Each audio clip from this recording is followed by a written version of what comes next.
ರಾಮಮಂದಿರದ ವಿಚಾರದಲ್ಲಿ ಸಾಮರಸ್ಯ ಹಾಗೂ ಸೌಹಾರ್ದತೆಗೆ ಸಾಕ್ಷಿಯಾಗಿದೆ ಮೈಸೂರು. ಕಾರಣ ಶ್ರೀರಾಮ ಮಂದಿರ ನಿರ್ಮಾಣಕ್ಕೆ ಮುಸ್ಲಿಂ ಉದ್ಯಮಿಗಳೇ ಅತಿ ಹೆಚ್ಚಿನ ದೇಣಿಗೆ ಕೊಟ್ಟಂತಹ ಉದಾಹರಣೆ ಮೈಸೂರಲ್ಲಿದೆ.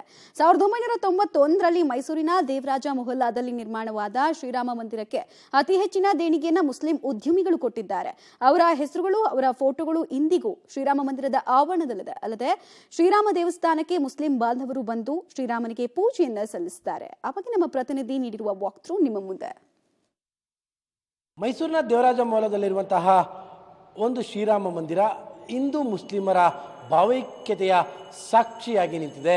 ಕಾರಣ ಈ ರಾಮ ಮಂದಿರ ನಿರ್ಮಾಣಕ್ಕೆ ಅತಿ ಹೆಚ್ಚಿನ ದೇಣಿಗೆಯನ್ನು ಕೊಟ್ಟಿರುವಂಥದ್ದು ಮುಸ್ಲಿಂ ಬಾಂಧವರು. ತಾವೀಗ ಗಮನಿಸ್ತಾ ಇರುವಂಥದ್ದು, ತಾವೀಗ ಗಮನಿಸ್ತಾ ಇದ್ದೀರಿ, ಈ ಲೋಕಾಭಿರಾಮ ಕಲ್ಯಾಣ ಮಂಟಪದ ಅಂದರೆ ಶ್ರೀರಾಮ ಮಂದಿರದ ಇದಕ್ಕೆ ಕಟ್ಟೋದಕ್ಕೆ ಮಹಾದಾನಿಗಳಾಗಿರುವಂಥವರು ಆರ್ಮಿ ಸಲಾಂ ಸಾಬ್ ಅವರು 8,000 ರೂಪಾಯಿಯನ್ನು ಕೊಟ್ಟಿರುವಂಥದ್ದು.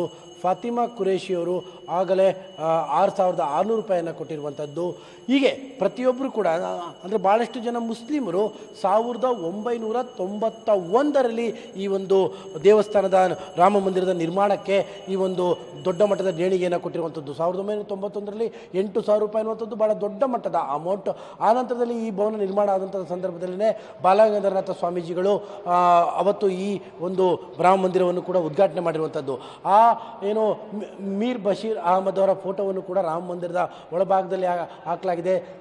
ಸಲಾಂ ಬಾಯ್ ಅವ್ರದ್ದು ಫೋಟೋವನ್ನು ಕೂಡ ಹಾಕಲಾಗಿದೆ. ಅವ್ರು ಯಾರು ಕೂಡ ಇವತ್ತು ಇಲ್ಲ.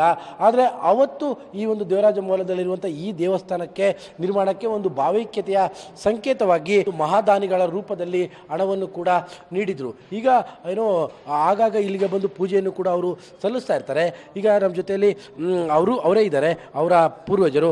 ಸರ್, ನಿಮ್ಮ ಯಾವ ತಲೆಮಾರು ಈ ಒಂದು ದೇವಸ್ಥಾನಕ್ಕೆ ಹಣವನ್ನು ಕೊಟ್ಟಿದ್ದಂಥ?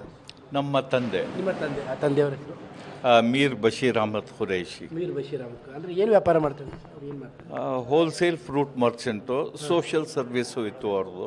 ಯಾಕೆಂದರೆ ಆ ಟೈಮ್ ಭಾಳ ಪೀಕಿನ ಟೈಮು, ಹಿಂದೂ ಮುಸ್ಲಿಮ್ಸ್ ನಡುವೆ ಒಂದು ರೀತಿಯಾದಂತಹ ಕಂದಕ ಇದ್ದಂಥ ಟೈಮು. ಅಂದರೆ ಭಾವೈಕ್ಯತೆ ಸಂಕೇತವಾಗಿ ಕೊಟ್ಟಿದ್ದಂಥದ್ದ, ಭಕ್ತಿಯಾಗಿ ಕೊಟ್ಟಿದೆ ಹೇಗೆ?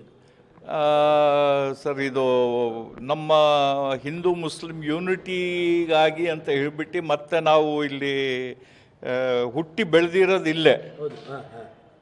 ನಮಗಿದು ಒಂದು ಮನೆ, ನಮ್ಮ ಕುಟುಂಬದಂಗಿದೆ ಸರ್ ಇಲ್ಲಿ. ಹಾಂ, ಅಂದರೆ ನೀವೆಲ್ಲ ಬರ್ತಾ ಇರ್ತೀರಾ ರಾಮನ ದೇವಸ್ಥಾನಕ್ಕೆ? ಖಂಡಿತ, ಇಲ್ಲಿ ಕರೆದಾಗೆಲ್ಲ ನಾವು ಇಲ್ಲಿರ್ತೀವಿ.